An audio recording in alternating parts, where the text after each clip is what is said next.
సంక్రాంతి అనగానే గుర్తొచ్చేది మొత్తం సినిమాల పండుగ అని గుర్తొస్తుంది. అయితే ఈసారి రీ రిలీజులు కూడా చాలా ఎక్కువైపోయాయి. సో రీ రిలీజ్ ట్రెండ్ నడుస్తుంది. బట్ కొత్త సినిమాలను తలదన్నేలా రీ రిలీజ్ అయితే ఉన్నాయి. సో ఆ టాపిక్ అండ్ సంక్రాంతి విన్నర్ ఎవరో మనతో పాటు మాట్లాడడానికి ప్రముఖ ప్రొడ్యూసర్ నటికుమార్ గారు ఉన్నారు. మాట్లాడదాం సార్. నమస్తే సార్.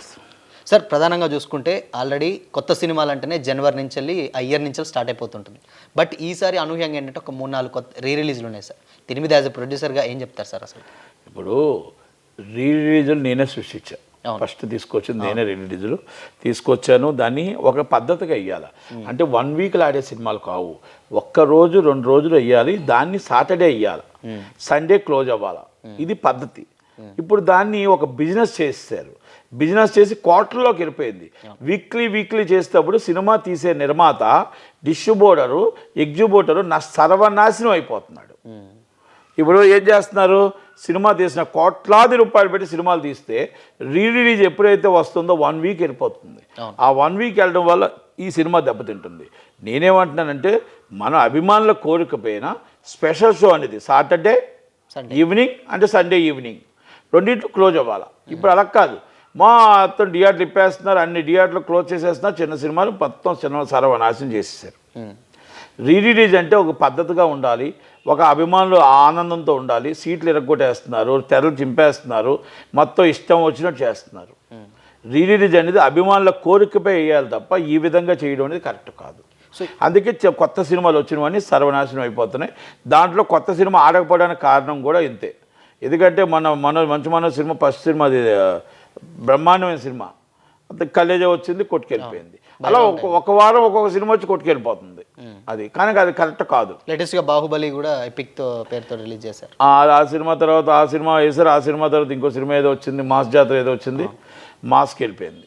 అది ఇలా ఇది నిర్మాత అర్థం చేసుకోవాలి. వీళ్ళు అంతే ఏమంటారంటే కొత్త సినిమా తీసేవాడు, పాత సినిమా రిలీజ్ చేసేవాడు అందరూ గిల్ట్లోనే ఉన్నారు. అందరూ మళ్ళీ కలిసి కూర్చుంటారు, అందరూ కలిసి అన్నం తింటారు, అందరూ కలిసి డిస్కస్ చేసుకుంటారు. మరి ఇది అర్థం కాదా ఈ మాత్రం అడుగుతున్నా. మరి ఒక నిర్మాత దెబ్బ కొడుతున్నారే, ఒక నిర్మాత చంపేస్తున్నారే రిలీజ్ అనే నెపంతో. రిలీజ్ అనేది మీకు కొంత డబ్బు రావచ్చు, కానీ కోట్లాది రూపాయలు పెట్టి కొత్త సినిమా చేస్తున్నాడు. కొత్త సినిమా ఓపెనింగ్ రాకపోతే ఆ నిర్మాత ఎంత బాధపడతాడు, హీరో ఎంత బాధపడతాడు, ఇవన్నీ ఆలోచించాలి. ఆలోచించి నిర్ణయం తీసుకోవాలి. కానీ ఇలాంటిది కరెక్ట్ కాదు, ఇది పద్ధతి కాదు. ఇది మనం ఒక పద్ధతి రూపంలో పెట్టాలి. అది పెట్టే రూపంలో ఎవరు లేరు. ఇప్పుడు కొంతమంది స్వార్థం కోసం నెగిటివ్లు కొన్న వ్యక్తులు ఈ బిజినెస్ చేసుకుంటున్నారు. మీకేమైనా లాభం మిగులుతుందా? బిజినెస్ చేస్తున్నారు వీళ్ళు. దానికి ఒక ఎఫ్డీసీ చైర్మన్ కూడా దానికి అండగా ఉండి దాంట్లో వన్ ఆఫ్ ది పార్ట్నర్. ఇది కరెక్టా? సో ఆయన కూడా అట్లీస్ట్ రియాక్ట్ అవ్వట్లేరు అనుకో. రియాక్ట్ అవ్వడానికి వాళ్ళకు చలనం ఉంటేనే కదా. అదే కదా నేను అంటుంది. ఇప్పుడు చలనం లేదు, అర్థం కావట్లేదు, ఆలోచించట్లేదు.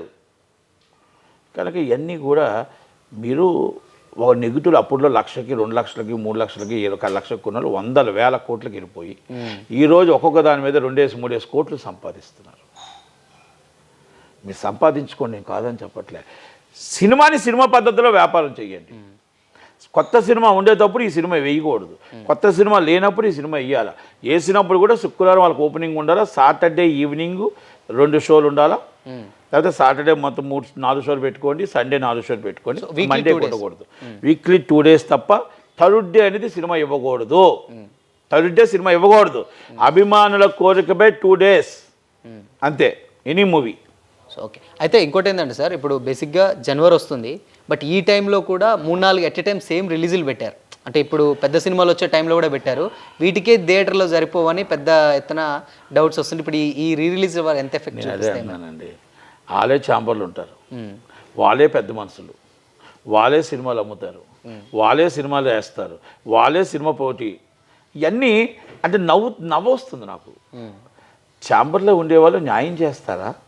ఛాంబర్లో ఉండేవాళ్ళు పదవి కోసమే మేమోహమా? అంటే ఈ సినిమాని ఇంకో సినిమా మీద దెబ్బ కొడతారు, అందరూ అక్కడే కూర్చుంటారు, టిక్కు కొట్టుకుంటూనే ఉంటారు. ఈ సీటు అటు అటు సీటు ఇటు. ఇక్కడ వచ్చి రిలీజ్ సినిమా ఒక ప్రొడ్యూసర్ ఉంటే అక్కడ రిలీజ్ సినిమా ప్రొడ్యూసర్ ఉంటాడు. రిలీజ్ సినిమా ప్రొడ్యూసర్ అని అవుతాడు. ఈ రిలీజ్ సినిమా ప్రొడ్యూసర్ నన్ను నాశనం చేస్తాడో అని ఆయన అనుకుంటాడు. అందరూ టేబుల్ మీద కూర్చుంటారు, కూల్ అని అంటాడు. అంతేకా అంటాడు అక్కడ. అంటే ఈ డైలాగ్ చెప్తున్నాను. వీళ్ళందరూ కూర్చొని ఒక్కడే ఇండస్ట్రీ నాశనం చేసేస్తున్నారు. సినిమా ఇండస్ట్రీ నాశనం చేస్తున్నారు. అల్టిమేట్లీ సినిమా ప్రొడ్యూసర్ నష్టపోతున్నారు. ఇది ఒక్కసారి అర్థం చేసుకోవాల్సిన బాధ్యత ఉంది. ఓకే.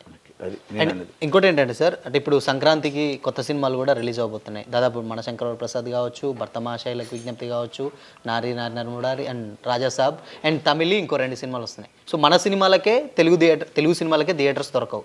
బట్ ఇప్పుడు ఇంకొక తమిళ సినిమాలు కూడా వస్తున్నాయి. ఏంటి అసలు ఈ అన్నిట్లలో ఎలా పాసిబుల్ అవుతుంది? సంక్రాంతికి, పొంగల్స్కి, సంక్రాంతికి, దసరాకి డబ్బింగ్ సినిమాలు రాకూడదని ఒక రెవెన్యూస్ని పాస్ చేసుకున్నారు. 2000 ఉంది, 2009లోనే ఉంది, 10లోనే ఉంది, అయితే 11లోనే ఉంది. కానీ ఎవరు పట్టించుకుంటున్నారు?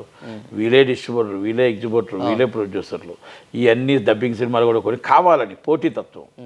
నేను చాలా గొప్పవాడిని, నేను పెద్దవాడిని, నేను పెద్ద డిస్ట్రిబ్యూటర్ని, నేను పెద్ద ప్రొడ్యూసర్ని, నేను పెద్ద ఎగ్జిబ్యూటర్ని, నా మాటే చల్లాలా, ఎదుటివాడు నాశనం అయిపోవాలా అని ఇక్కడ మాట్లాడతారు. అక్కడ హీరో కాడికి వెళ్తారు. అయ్యా అయ్యా అయ్యా అయ్యా అయ్యా మీరు లేనిదే మేము లేమయ్యా, అయ్యా అయ్యా అయ్యా అయ్యా మేము లేనిదే మేము లేవయ్యా. స్టేజ్ల మీద మాట్లాడుతూ ఉంటారు. మీకు లేదు, సాటి లేదు, మీకు మగటం లేని మహారాజు అని చెప్తూ ఉంటారు. ఏ హీరోని ఆ హీరోని పొగుడుతూ ఉంటారు. అక్కడ ఆల్రెడీ మొత్తం దెబ్బెట్టేస్తుంటారు. పండక్కి ఇప్పుడు ఎలా దెబ్బెట్టాలా కొన్ని సినిమాలు కానీ చూస్తారు. పని కట్టుకోనా సార్? పని కట్టుకొని చేస్తారు. అది నేను చెప్తాను త్వరలోనే. మొత్తం టోటల్గా ఒక పెద్ద మనిషే అది పని, ఒక సినిమాకి పని దెబ్బ వేయాలని చూస్తున్నాడు. అది దెబ్బేసారో చెప్తాను. నేను ఇప్పుడు ఏం మాట్లాడను. Thank you very much. Thanks.